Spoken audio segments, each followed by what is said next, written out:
tu kula na kunywa hivi, wakakataa nini? Masomo.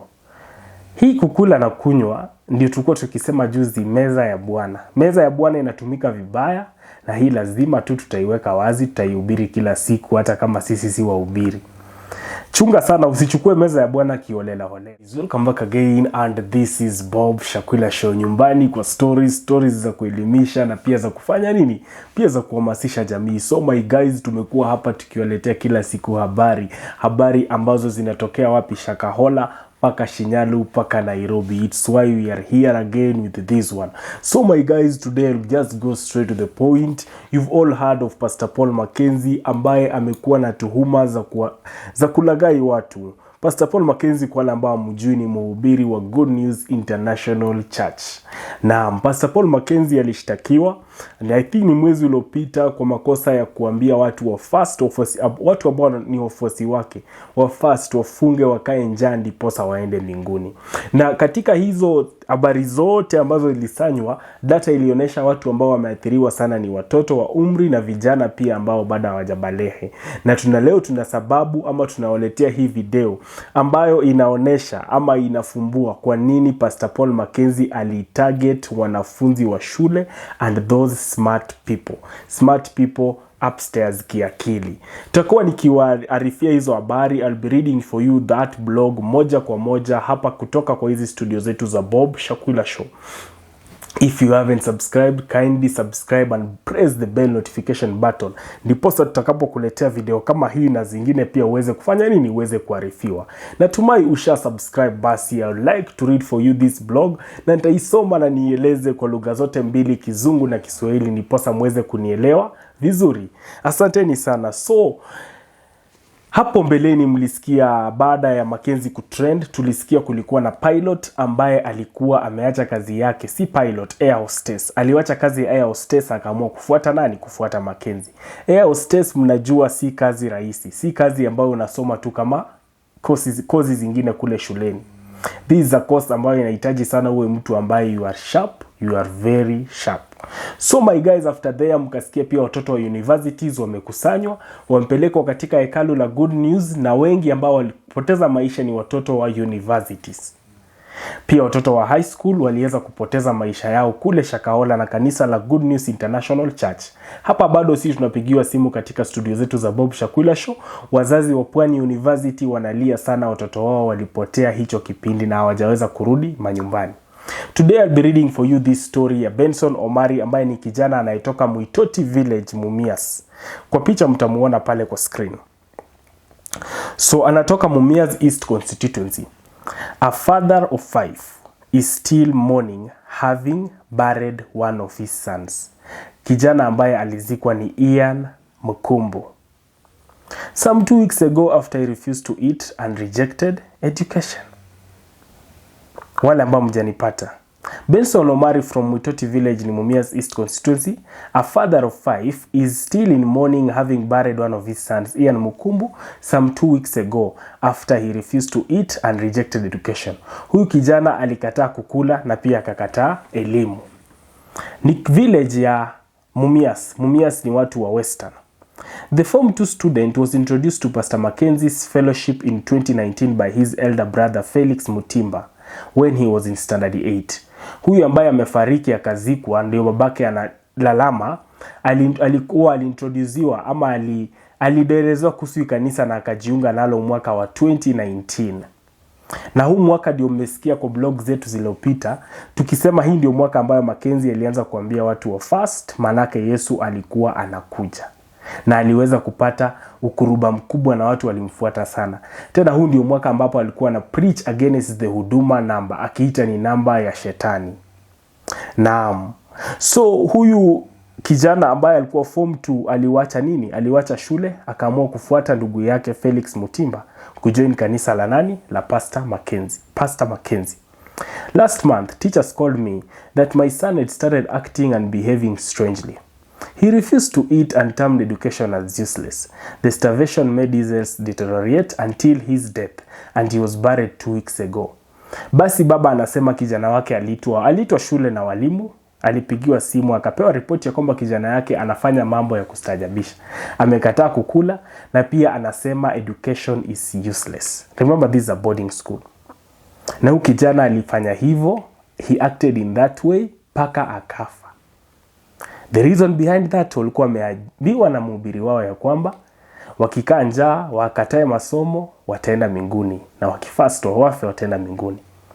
Omari adds that Mutimba, who was a first year bachelor, Mutimba sana ni kaka yake mkubwa ambaye alimuintroduce, alikuwa first year bachelor of finance student at Kibabii University, was introduced to Mackenzie in 2019 by one of his agents, who also happened to be a student at the university.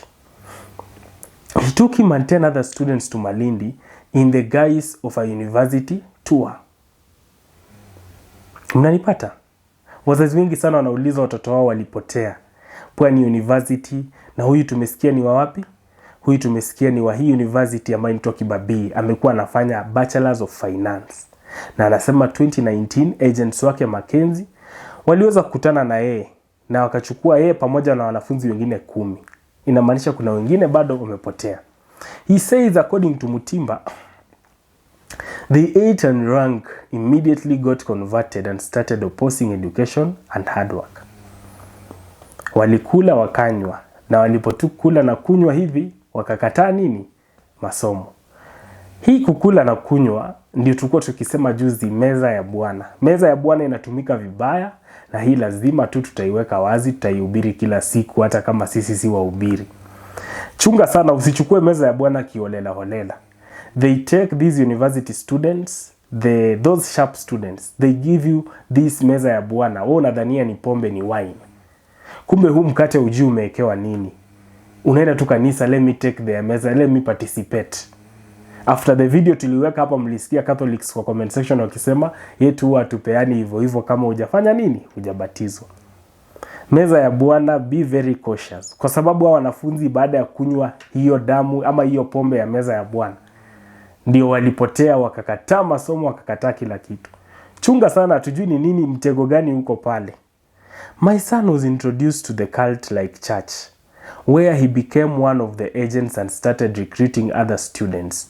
He later declined studies and traveled to Malindi and came back. When he came back, he managed to brainwash his 4 brothers who also went to Malindi, and when they returned, they started being radical and were against learning and eating. Wenzao walibadilika, wenzake. He affected them. Omari says in 2021, with the help of the police, they raided Mackenzie's place and he was able to rescue his 3 sons. But the elder one and his younger sibling, Peter Maleshi, escaped and their whereabouts are not known to date. Meza ya Bwana ndio hii inasanya hawa watu. Believe it or not, the deep thing beneath this itakuja julikana siku moja. The 3 other siblings were put under guidance and counseling, and 2 of them were able to heal and get out of the sect, but Ian refused until his death. Wawili waliokolewa, lakini waliokuwa 3. Wawili wakakubali, wakafunguka macho, lakini mmoja wao Ian yeye alikataa, na paka saizi amepoteza nini? Maisha yake. During guiding and counseling, they revealed that they were told by the pastor that one can be rich without going to school and working, but rather through starvation while praying and recruiting more followers. Ati unaambiwa utakuwa tajiri usipoenda shule na usipokula. Tajiri mgani? Na hii inajulikana after wamekuwa guided and counseled. Omari says his elder son was instructed to vie for the student leader post and that he will get funding for his campaigns from the church. Paka mwingine, these are university students. Ati go vie for this post, kanisa itakusponsor campaigns zako. He was then later told to convert his brother into the sect for his prosperity. Unasikia? And all these things zinafanyika pale tu. Ndio hawa vijana. Huyu amepoteza watu wake. They are targeting these smart kids. Kuharibia maisha, kuwapoteza.